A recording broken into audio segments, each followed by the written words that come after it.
Before we start, a quick summary of Thomas Cook and what Thomas Cook India is. Thomas Cook India is the country's largest travel solutions provider. We are present in about 160 plus outlets across India, and additionally in a lot of airports, a lot of major airports, we manage the foreign exchange counters there. And in India, we are present in more than 80 cities and towns across the length and breadth of the country.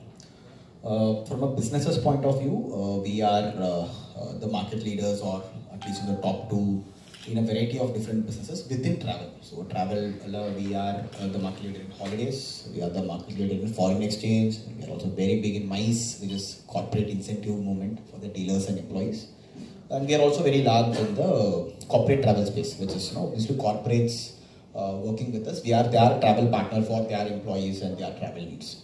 And the visa vertical is again one of the largest. So we do a lot of visas, and we also manage corporate visas and all that. So broadly, these are the businesses that we are large in, and we are the market leader in most of these.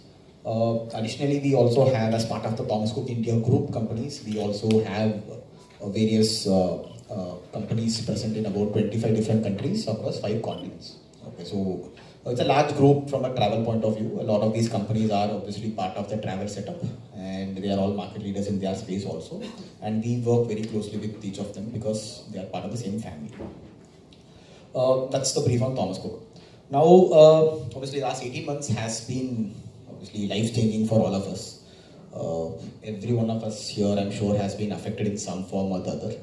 We have seen near and dear ones getting affected. Some of us have lost people who are close to us, and the entire world is still, understanding how to manage this.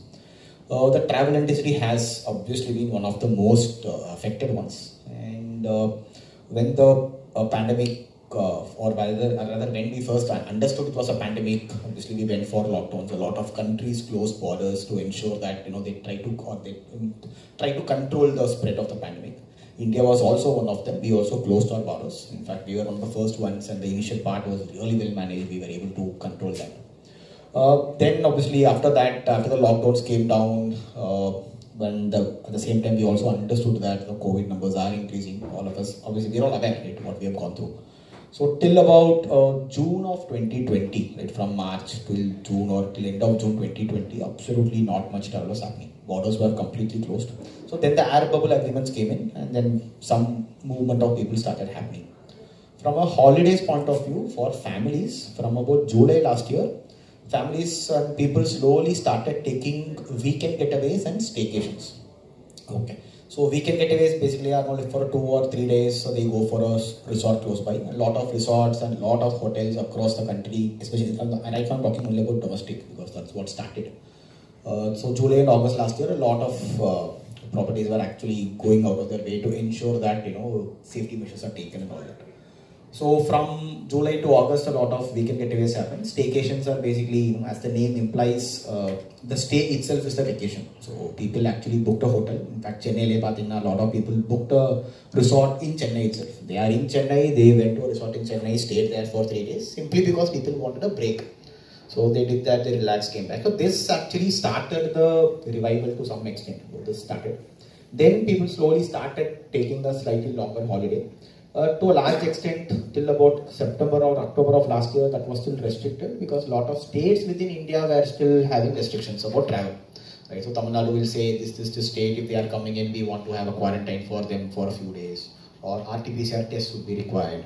There were restrictions that were there. So that inter-state travel within India was still restricted. Then slowly things started opening up. International travel point of view, about last year, about October onwards, Maldives opened up. Because as a destination that actually has social distancing by default, because it is 600,000 islands and each island is a resort, and within each resort obviously the rooms and cabins and cottages and villas are all socially distanced anyways, and people really took it up. And for them also, more than 95% of their GDP is based on tourism, so they also had to open up. So put together it worked. So as a destination, Maldives really picked up, and then we had Dubai opening up. We also had South Africa and Kenya and some of these countries opening up for travel. Sri Lanka also opened up, I think, last December. So till February of 2021, there was a really decent amount of revival. percentage terms compared to pre-pandemic, right? We were probably from whatever destinations were open, we would have been at about 20% for that period of time. Two states have some slight variations of some RT-PCR tests also, primarily based on, okay, in the state we need an RT-PCR test. That's about it. So that way, domestic tourism is really boomed. For Thomas Cook also, we actually, to be very honest, pre-pandemic, our domestic business was a small, very small part of our overall holidays business, but we pivoted. And during the last year, we have really focused on it. For September 2021, for example, within our retail business, we have done about 3.2 times what we would have done in September 2019. So that's the extent to which Thomas Cook has pivoted, and more importantly, that's the extent to which domestic tourism has really picked up in India. Okay, because people have been habituated to traveling, they've been used to taking their usual holidays and family get-togethers, and now that international borders were broadly closed, and they also wanted that comfort, they've been booking a lot of domestic. A lot of us have been rediscovering our own country. So overall, last 1 year, domestic has really boomed. Main destinations that have sold are Kashmir, Ladakh, Himachal, and Andaman. Okay, so these four are the main destinations that have really been looked forward to. People have been traveling to. Goa recently opened up about a couple of months back, or 1.5 months back, and Rajasthan, Gujarat continue to be destinations that are still moving well.